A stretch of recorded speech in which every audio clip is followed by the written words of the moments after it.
If you go on any cat care website, you'll see the standard rule of litter boxes: n+1.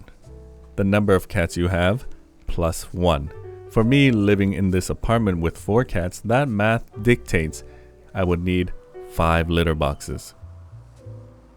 I actually debated making this video for a while. I hesitated because I know that the litter box is something people feel incredibly strongly about, and rightly so. Suggesting anything less than the standard can feel like bad advice or lazy ownership. But living with cats indoors is always a compromise between their ideal needs and what is physically available to us as their butlers, as we all have different living situations. Currently, I have 4 cats. I have 1 main litter station with my robotic litter box, and we have had 0 accidents in these past 3 years. Previously, I used 2 traditional litter boxes in smaller living spaces. But today I want to show you how I break the rule safely, not by dismissing the experts, but by finding the specific nuance that most articles and I missed for years.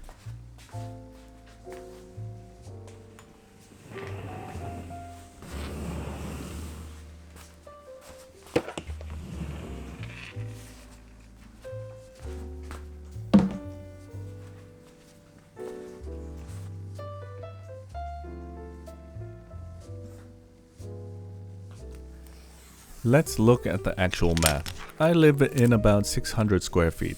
The rule says I need 5 of these outlines. And just looking at this, it covers a good amount of floor space in my living room.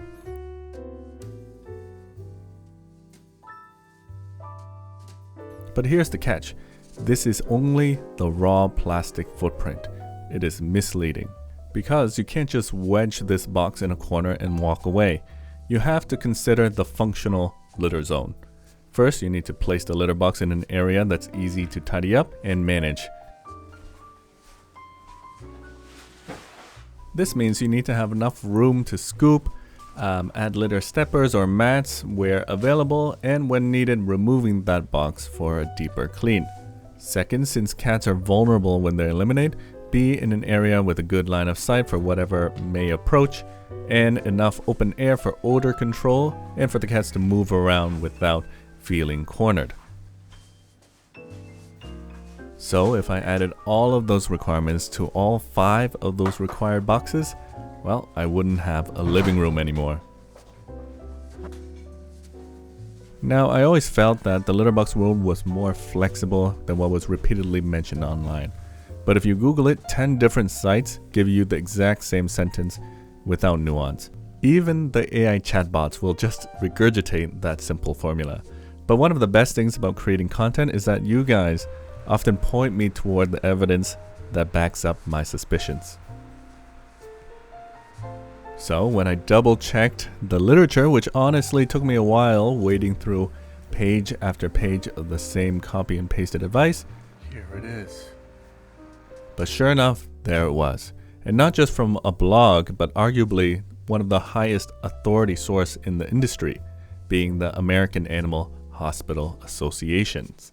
So according to the AAHA guidelines, the rule isn't just 1 per cat, it is 1 litter box for each social group plus 1 additional box, if the number of social groups is known. So this brings us to the variable that changes the math. But how do you know if your cats are in one group? You look for specific behaviors. Members of the same social group typically do a few things. They sleep snuggled together, they can groom each other, rub heads or bodies against each other, or they might engage in mutual play. Now, there are no hard and fast rules. Some cats might not love snuggling, but they will happily groom each other or play tag. But that key is the positive connection. My 4 cats will do all of these things. That is why I can safely say I have 1 social group.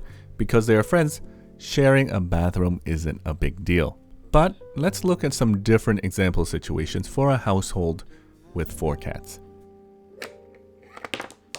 Scenario 1. You have 2 distinct pairs. The pairs love each other, but they hiss or ignore the other pair. In that case, you have 2 social groups.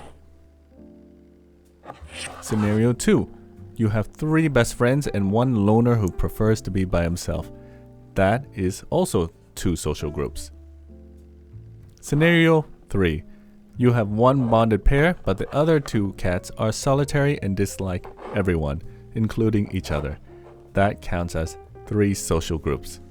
If you have multiple groups, it's usually much harder for them to share 1 litter station.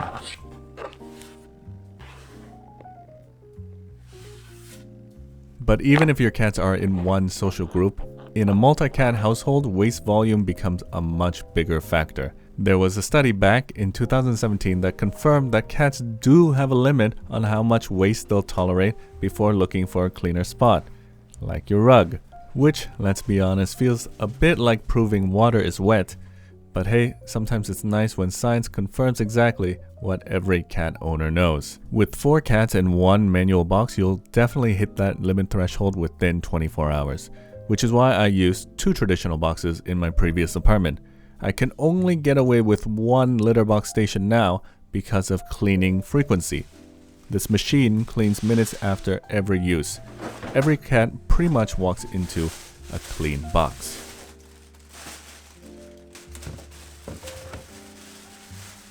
The second variable is size, and the research backs this up too. Cats have a strong preference for larger litter areas. Most standard boxes are likely a little too small for adult cats, but my current unit is quite a bit larger than the average box, and that matters if you're going to consolidate to 1 litter box station. So how do you transition to a reduced number of boxes? Well, if you know your cats are in 1 social group, you can test it. You can start with your boxes in different spots, and if your cats are clearly using them all without guarding, start moving the boxes closer together, maybe a few inches a day. If you can get them side by side and the cats treat it as 1 giant bathroom without fighting, congratulations, you can merge. But if you see hesitation, blocking or hissing, stop. You likely have separate social groups and you need that space. However, I want to be clear. I'm confident in this setup, but I'm not naive. I always keep a backup plan ready if the robot jams or if the social dynamics shift and they have a falling out. I am ready to deploy a second box instantly. So here's the reality. If you know your cats are friendly towards each other, it is quite likely you're able to reduce the number of litter boxes. It is about observing your specific cats. If you have the space, more litter boxes is great. But if you have a small apartment and your cats are 1 happy family, you can prioritize keeping the litter box clean over the sheer number of litter boxes. And now that you've solved, how many litter boxes do I need in my apartment question, the next battle is, how do I keep everything clean with the fur and the litter tracking? If you want to see my actual processes and systems that I use to keep a 600 square foot apartment clean with 4 cats, click this video right here.